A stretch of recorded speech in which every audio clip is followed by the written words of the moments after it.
लीजिए सुनिए। मुंशी प्रेमचंद के लिखे उपन्यास रंगभूमि के 40वें भाग का वाचन मेरी यानी समीर गोस्वामी की आवाज में। मिल के तैयार होने में अब बहुत थोड़ी कसर रह गई थी। बाहर से तंबाकू की गाड़ियां लदी चली आती थी। किसानों को तंबाकू बोने के लिए दादनी दी जा रही थी। गवर्नर से मिल को खोलने की रस्म अदा करने के लिए प्रार्थना की गई थी और उन्होंने स्वीकार भी कर लिया था। तिथि निश्चित हो चुकी थी, इसलिए निर्माण कार्य को उस तिथि तक समाप्त करने के लिए बड़े उत्साह से काम किया जा रहा था। उस दिन तक कोई काम बाकी न रहना चाहिए। मजा तो जब आए कि दावत में इसी मिल का बना हुआ सिगार भी रखा जाए। मिस्टर जॉन सेवक सुबह से शाम तक इन्हीं तैयारियों में दत्तचित्त रहते थे। यहां तक कि रात को भी दुगनी मजदूरी देकर काम कराया जा रहा था। मिल के आसपास पक्के मकान बन चुके थे। सड़क के दोनों किनारों पर और निकट के खेतों में मजदूरों ने झोपड़ियां डाल ली थी। 1 मील तक सड़क के दोनों ओर झोपड़ियों की श्रेणियां नजर आती थी। यहां बड़ी चहल पहल रहती थी। दुकानदारों ने भी अपने अपने छप्पर डाल लिए थे। पान, मिठाई, नाज, गुड़, घी, साग, भाजी और मादक वस्तुओं की दुकानें खुल गई थी। मालूम होता था कोई पैठ है। मिल के परदेशी मजदूर, जिन्हें न बिरादरी का भय था न संबंधियों का लिहाज, दिन भर तो मिल में काम करते, रात को ताड़ी शराब पीते। जुआ नित्य होता था।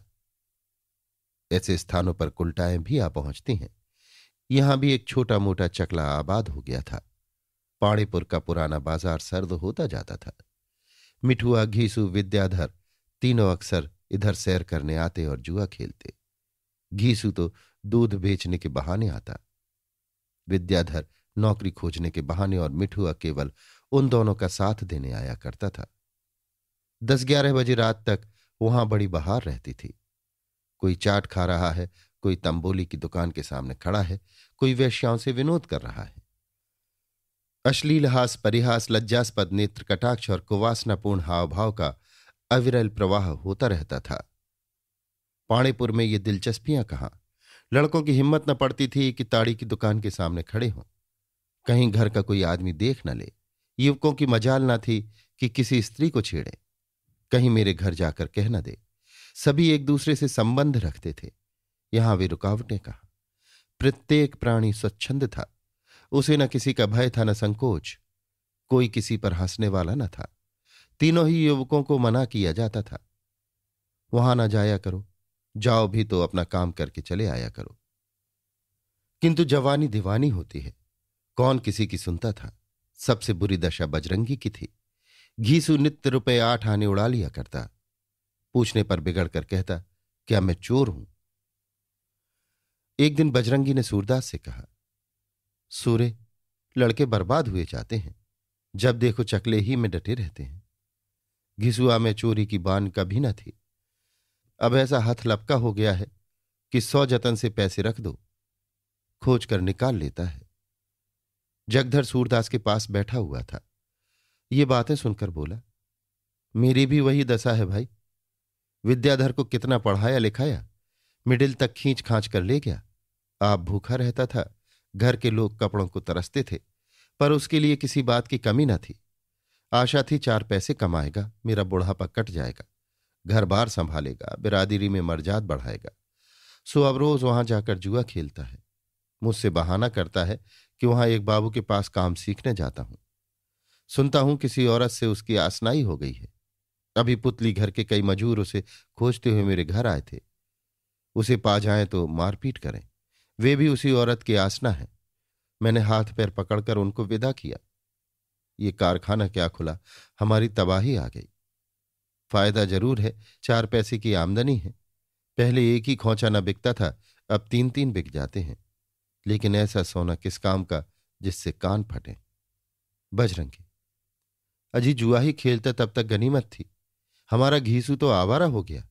देखते नहीं हो सूरत कैसी बिगड़ गई है, कैसी देह निकल आई थी। मुझे पूरी आशा थी कि अब की दंगल मारेगा। अखाड़े का कोई पट्टा उसके जोड़ का नहीं, मगर जब से चकले की चाट पड़ गई है, दिन दिन घुलता जाता है। दादा को तुमने देखा न था, 10-5 कोस के गिर्द में कोई उनसे हाथ न मिला सकता था। चुटकी से सुपारी तोड़ देते थे। मैंने भी जवानी में कितने ही दंगल मारे। तुमने तो देखा ही था उस पंजाबी को कैसा मारा कि 500 रुपये इनाम पाए और अखबारों में दूर दूर तक नाम हो गया। कभी किसी माई के लाल ने मेरी पीठ में धूल नहीं लगाई तो बात क्या थी। लंगोट के सच्चे थे, मोछें निकल आई थी। तब तक किसी औरत का मुंह नहीं देखा था। ब्याह भी हो गया तब भी मेहनत कसरत की धुन में औरत का ध्यान ही न करते थे। उसी के बल पर अब भी दावा है कि 10-5 का सामना हो जाए तो छक्के छुड़ा दूं। पर इस लौंडे ने डोंगा डुबा दिया। घूरे उस्ताद कहते थे कि इसमें दम ही नहीं है, जहां दो पकड़ हुए बस भैंसी की तरह हांफने लगता है।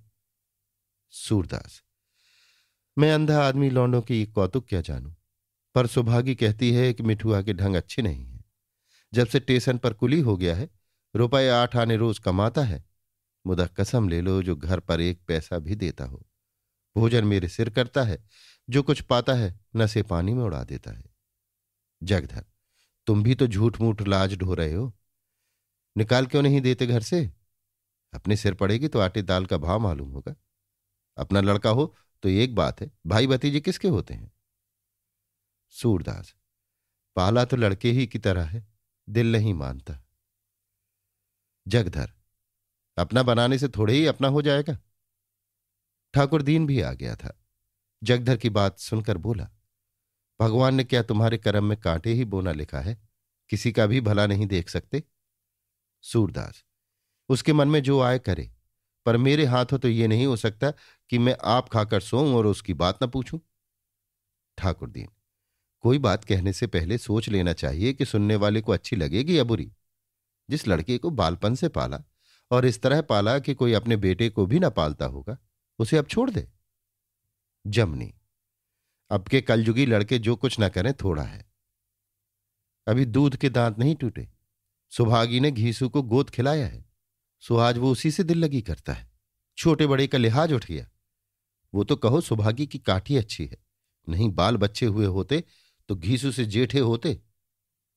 यहां तो ये बातें हो रही थी, उधर तीनों लौंडे नायक राम के दालान में बैठे हुए मंसूबे बांध रहे थे। घीसू ने कहा, सुभागी मारे डालती है, देखकर यही जी चाहता है कि गले लगा ले। सिर पर साग की टोकरी रखकर बल खाती हुई चलती है, सो जान ले लेती है। बड़ी काफर है। विद्याधर, तुम तो हो घामड़, पढ़े लिखे तो हो नहीं, बात क्या समझो। मासूक कभी अपने मुंह से थोड़े ही कहता है कि मैं राजी हूं। उसकी आंखों से ताड़ जाना चाहिए।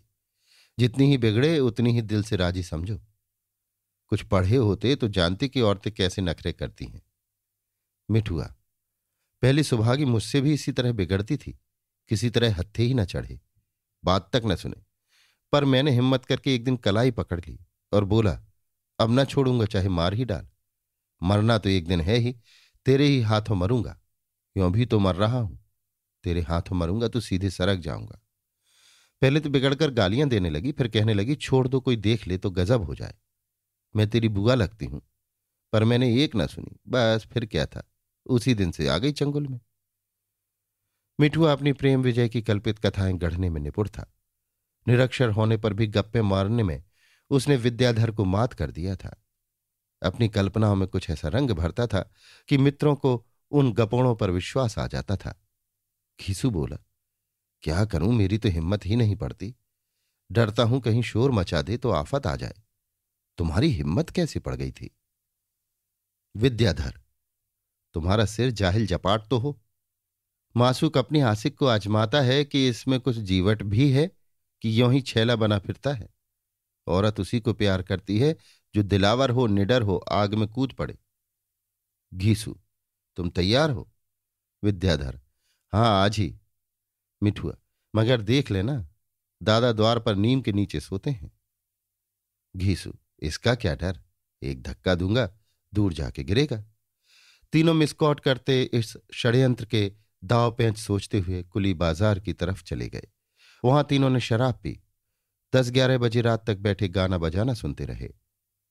मदरालयों में स्वरहीन कानों के लिए संगीत की कभी कमी नहीं रहती। तीनों नशे में चूर होकर लौटे तो घीसू बोला, सलाह पक्की है ना? आज वारा न्यारा हो जाए, चित्त पड़े या पट। आधी रात बीत चुकी थी। चौकीदार पहरा देकर जा चुका था। घीसू और विद्याधर सूरदास के द्वार पर आए।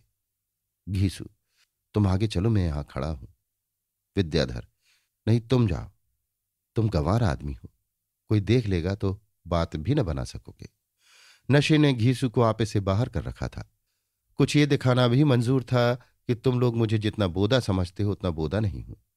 झोपड़ी में घुस ही तो पड़ा और जाकर सुभागी की बाह पकड़ ली।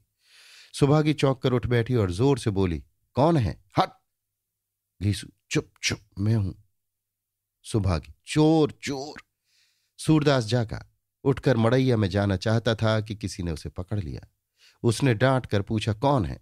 जब कुछ उत्तर न मिला तो उसने भी उस आदमी का हाथ पकड़ लिया और चिल्लाया, चोर चोर! मोहल्ले के लोग ये आवाजें सुनते ही लाठियां लेकर निकल पड़े। बजरंगी ने पूछा, कहाँ गया, कहाँ? सुभागी बोली, मैं पकड़े हुए हूं। सूरदास ने कहा, एक को मैं पकड़े हुए हूं। लोगों ने आकर देखा तो भीतर सुभागी घीसू को पकड़े हुए है, बाहर सूरदास विद्याधर को। मिठुआ नायक राम के द्वार पर खड़ा था। ये हुल्लड़ सुनते ही भाग खड़ा हुआ। एक क्षण में सारा मोहल्ला टूट पड़ा। चोर को पकड़ने के लिए बिरले ही निकलते हैं। पकड़े गए चोर पर पंचलत्तियां जमाने के लिए सभी पहुंच जाते हैं, लेकिन यहां आकर देखते हैं तो न चोर का भाई बल्कि अपने ही मोहल्ले के लौंडे हैं। एक स्त्री बोली, ये जमाने की खूबी है कि गांव घर का विचार भी उठ गया, किसकी आबरू बचेगी। ठाकुर दीन, ऐसे लौंडों का सिर काट लेना चाहिए। नायक राम, चुप रहो ठाकुर दीन, ये गुस्सा करने की बात नहीं, रोने की बात है। जगधर, बजरंगी, जमनी सिर झुकाए चुप खड़े थे, मुंह से बात न निकलती थी। बजरंगी को तो ऐसा क्रोध आ रहा था कि घीसू का गला दबा दे। ये जमा और हलचल देखकर कई कांस्टेबल भी आ पहुंचे। अच्छा शिकार फंसा, मुट्ठियां गर्म होंगी। तुरंत दोनों युवकों की कलाइयां पकड़ लीं। जमनी ने रोकर कहा, ये लौंडे मुंह में कालिख लगाने वाले हैं। अच्छा होगा 6-6 महीने की सजा काटाएंगे, तब इनकी आंखें खुलेंगी। समझाते समझाते हार गई कि बेटा कुराह मत चलो, लेकिन कौन सुनता है। अब जाके चक्की पीसो, इससे तो अच्छा था कि बांझ ही रहती। नायक राम, अच्छा, अब अपने अपने घर जाते जाओ। जमादार लौंडे हैं, छोड़ दो, आओ चले। जमादार, ऐसा ना कहो पंडा जी, कोतवाल साहब को मालूम हो जाएगा तो समझेंगे इन सबों ने कुछ ले देकर छोड़ दिया होगा। नायक राम, क्या कहते हो सूरे, अब ये लोग जाए ना? ठाकुर जी, हाँ और क्या, लड़कों से भूल चूक हो ही जाती है। काम तो बुरा किया पर अब जाने दो, जो हुआ सो हुआ। सूरदास, मैं कौन होता हूं कि जाने दूं? जाने दे कोतवाल, डिप्टी, हाकिम लोग। बजरंगी, सूर्य भगवान जानता है, जान का डर ना होता तो इस दुष्ट को कच्चा ही चबा जाता। सूरदास, अब तो हाकिम लोगों के हाथ में है, छोड़े चाहे सजा दें। बजरंगी, तुम कुछ ना करो तो कुछ ना होगा, जमादारों को हम मना लेंगे। सूरदास, तो भैया साफ साफ बात यह है कि मैं बिना सरकार में रपट किए ना मानूंगा, चाहे सारा मोहल्ला मेरा दुश्मन हो जाए। बजरंगी, क्या यही होगा सूरदास? गांव घर टोले मोहल्ले का कुछ लिहाज ना करोगे? लड़कों से भूल तो हो ही गई, अब उनकी जिंदगानी खराब करने से क्या मिलेगा? जगधर, सुभागी ही कहाँ की देवी है, जब से भैरों ने छोड़ दिया सारा मोहल्ला उसका रंग ढंग देख रहा है। बिना पहले की साठ गांठ के कोई किसी के घर नहीं घुसता। सूरदास, तो ये सब मुझसे क्या कहते हो भाई? सुभागी देवी हो चाहे हरजाई हो, वो जाने, उसका काम जाने। मैंने अपने घर में चोरों को पकड़ा है, इसकी थाने में जरूर इत्तला करूंगा। थाने वाले न सुनेंगे तो हाकिम से कहूंगा। लड़के लड़कों की राह रहें तो लड़के हैं, सौदों की राह चलें तो सौदे हैं। बदमाशों के और क्या सींग पूंछ होती है। बजरंगी, सूर्य कहे देता हूं खून हो जाएगा। सूरदास, तो क्या हो जाएगा? कौन कोई मेरे नाम को रोने वाला बैठा हुआ है? नायक राम ने वहां ठहरना व्यर्थ समझा, क्यों नींद खराब करे। चलने लगे तो जगधर ने कहा, पंडा जी तुम भी जाते हो, यहां क्या होगा? नायक राम ने जवाब दिया, भाई सूरदास मानेगा नहीं चाहे लाख कहो, मैं भी तो कह चुका, कहो और हाथ पैर पड़ू, पर होना हवाना कुछ नहीं। घीसू और विद्या की तो बात ही क्या, मिठुआ भी होता तो सूर्य उसे भी न छोड़ता, जिद्दी आदमी है। जगधर, ऐसा कहां का धन्ना सेठ है कि अपने मन ही की करेगा? तुम चलो जरा डांट कर कहो। नायक राम लौटकर सूरदास से बोले, सूरे कभी कभी गांव घर के साथ मुलाजा भी करना पड़ता है। लड़कों की जिंदगानी खराब करके क्या पाओगे? सूरदास, पंडा जी तुम भी औरों की सी कहने लगे। दुनिया में कहीं नियाब है कि नहीं? क्या औरत की आबरू कुछ होती ही नहीं? सुभागी गरीब है, अबला है, मजूरी करके अपना पेट पालती है, इसलिए जो कोई चाहे उसकी आबरू बिगाड़ दे, जो चाहे उसे हरजाई समझ ले। सारा मोहल्ला एक हो गया, यहां तक कि दोनों चौकीदार भी मोहल्ले वालों की सी कहने लगे। एक बोला, औरत खुद हरजाई है। दूसरा, मोहल्ले के आदमी चाहे तो खून पचा लें, ये कौन सा बड़ा जुर्म है? पहला, शहादत ही न मिलेगी तो जुर्म क्या साबित होगा? सूरदास, शहादत तो जब न मिलेगी जब मैं मर जाऊंगा। वो हरजाई है। चौकीदार, हरजाई तो है ही, एक बार नहीं 100 बार उसे बाजार में तरकारी बेचते और हंसते देखा है। सूरदास, तो बाजार में तरकारी बेचना और हंसना हरजाइयों का काम है। चौकीदार, अरे तो जाओगे तो थाने ही तक ना, वहां भी तो हम ही से रपट करोगे। नायक राम, अच्छी बात है, से रपट करने दो, मैं देख लूंगा। दरोगा जी कोई बिराने आदमी नहीं है। सूरदास, हां, दरोगा जी के मन में जो आए करें, दोष पाप उनके साथ है। नायक राम, कहता हूं मोहल्ले में न रहने पाओगे। सूरदास, जब तक जीता हूं तब तक तो रहूंगा, मरने के बाद देखी जाएगी। कोई सूरदास को धमकाता था, कोई समझाता था। वहां वही लोग रह गए थे जो इस मामले को दबा देना चाहते थे। जो लोग इसे आगे बढ़ाने के पक्ष में थे, वे बजरंगी और नायक राम के भय से कुछ कह न सकने के कारण अपने अपने घर चले गए थे। इन दोनों आदमियों से वैर मोल लेने की किसी में हिम्मत न थी, पर सूरदास अपनी बात पर ऐसा अड़ा कि किसी भांति मानता ही न था। अंत को यही निश्चय हुआ कि इसे थाने जाकर रपट कराने दो, हम लोग थानेदार ही को राजी कर लेंगे, 10-20 रुपए से गम खाएंगे। नायक राम, अरे वही लाला थानेदार है ना, उन्हें मैं चुटकी बजाते बजाते गांठ लूंगा, मेरी पुरानी जान पहचान है। जगधर, पंडा जी मेरे पास तो रुपए भी नहीं है, मेरी जान कैसे बचेगी? नायक राम, मैं भी तो परदेश से लौटा हूं, हाथ खाली है, जाके कहीं रुपए की फिक्र करो। जगधर, मैं सूर्य को अपना हितू समझता था, जब कभी काम पड़ा है उसकी मदद की है, इसी के पीछे भैरों से मेरी दुश्मनी हुई, और अब भी ये मेरा ना हुआ। नायक राम, ये किसी का नहीं है और सबका है, जाकर देखो, जहां से हो सके 25 रुपए तो ले ही आओ। जगधर, भैया रुपए किससे मांगने जाऊं, कौन पति आएगा? नायक राम, अरे विद्या की अम्मा से कोई गहना ही मांग लो, इस बखत तो प्राण बचे, फिर छुड़ा देना। जगधर बहाने करने लगा, वो छल्ला तक न देगी, मैं मर भी जाऊं तो कफन के लिए रुपए न निकालेगी। ये कहते कहते वो रोने लगा। नायक राम को उस पर दया आ गई, रुपए देने का वचन दे दिया। सूरदास प्रातःकाल थाने की ओर चला तो बजरंगी ने कहा, सूर्य तुम्हारे सिर पर मौत खेल रही है, जाओ। जमनी सूर्य के पैरों से लिपट गई और रोती हुई बोली, सूर्य तुम हमारे वैरी हो जाओगे, ये कभी आशा न थी।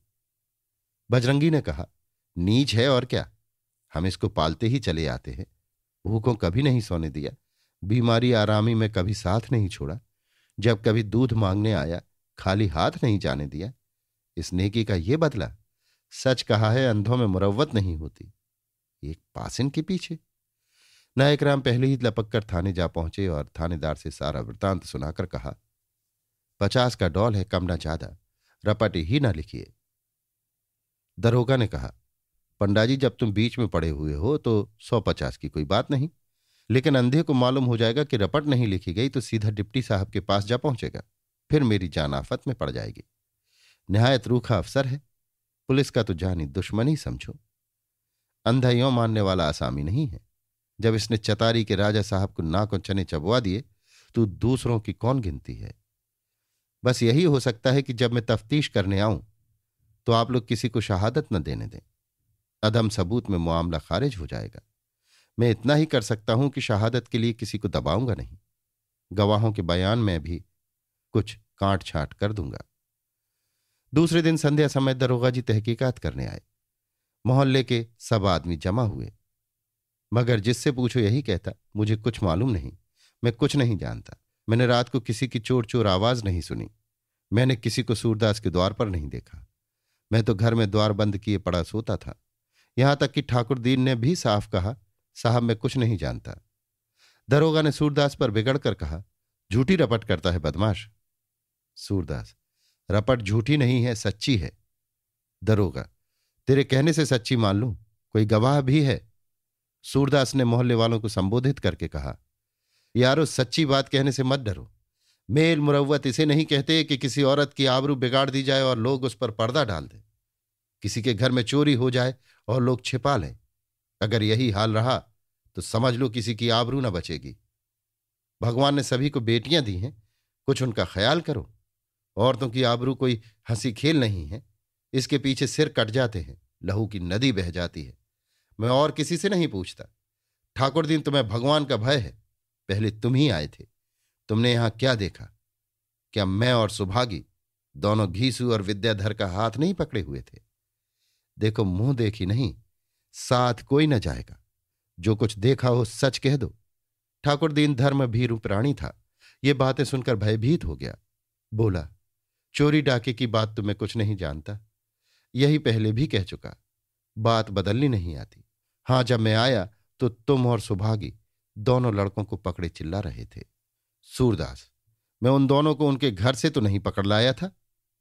ठाकुर दीन, ये देव जाने। हाँ, चोर चोर की आवाज मेरे कान में आई थी। सूरदास, अच्छा मैं पूछता हूं जमादार, तुम आए थे ना? बोलो, यहां जमाव था कि नहीं? चौकीदार ने ठाकुर दीन को फूटते देखा तो डरा कि कहीं अंधा दो चार आदमियों को और फोड़ लेगा तो हम झूठे पड़ेंगे। बोला, हां, जमाव क्यों नहीं था? सूरदास, घीसू को सुभागी पकड़े हुए थी कि नहीं? विद्याधर को मैं पकड़े हुए था कि नहीं? चौकीदार, चोरी होते हमने नहीं देखी। सूरदास, हम इन दोनों लड़कों को पकड़े थे कि नहीं? चौकीदार, हां, पकड़े तो थे पर चोरी होते नहीं देखी। सूरदास, दरोगा जी, अभी शहादत मिली कि और दूं? यहां नंगे लुच्चे नहीं बसते, भले मांसों घी की बस्ती है। कहिए खुद घीसू से कहला दूं, कोई झूठी बात न कहेगा। मुरव्वत मुरव्वत की जगह है, मोहब्बत मोहब्बत की जगह। मुरव्वत और मोहब्बत के पीछे कोई अपना परलोक न बिगाड़ेगा। बजरंगी ने देखा अब लड़के की जान नहीं बचती तो अपना ईमान क्यों बिगाड़े। दरोगा के सामने आकर खड़ा हो गया और बोला, दरोगा जी, सूर्य जो बात कहते हैं वो ठीक है। जिसने जैसी करनी की है वैसी भोगे, हम क्यों अपनी आकबत बिगाड़े। लड़का ऐसा नालायक ना होता तो आज मुंह में कालिक क्यों लगती। जब उसका चलन ही बिगड़ गया तो मैं कहां तक बचाऊंगा। सजा भोगेगा तो आप आंखें खुलेंगी। हवा बदल गई, एक क्षण में साक्षियों का तांता बंध गया। दोनों अभियुक्त हिरासत में ले लिए गए। मुकदमा चला, 3-3 महीने की सजा हो गई। बजरंगी और जगधर दोनों सूरदास के भक्त थे। नायक राम का ये काम था कि सब किसी से सूरदास का गुण गाया करें। अब ये तीनों उसके दुश्मन हो गए। 2 बार पहले भी वो अपने मोहल्ले का द्रोही बन चुका था, पर उन दोनों अवसरों पर किसी को उसकी जात से इतना आघात न पहुंचा था। अब की तो उसने घोर अपराध किया था। जमनी जब सूरदास को देखती तो 100 काम छोड़कर उसे कोसती। सुभागी को घर से निकलना मुश्किल हो गया, यहां तक कि मिठुआ ने भी साथ छोड़ दिया। अब वो रात को भी स्टेशन पर ही रह जाता। अपने साथियों की दशा ने उसकी आंखें खोल दी। नायक राम तो इतने बिगड़े कि सूरदास के द्वार का रास्ता ही छोड़ दिया, चक्कर खाकर आते जाते। बस उसके संबंधियों में ले दे के एक भैरों रह गया। हां, कभी कभी दूसरों की निगाह बचाकर ठाकुर दीन कुशल समाचार पूछ जाता, और तो और दया गिर भी उससे कन्नी काटने लगे कि कहीं लोग उसका मित्र समझकर मेरी दक्षिणा भिक्षा न बंद कर दे। सत्य के मित्र कम होते हैं, शत्रुओं से कहीं कम। अभी आप सुन रहे थे मुंशी प्रेमचंद के लिखे उपन्यास रंगभूमि के 40वें भाग का वाचन मेरी यानी समीर गोस्वामी की आवाज में।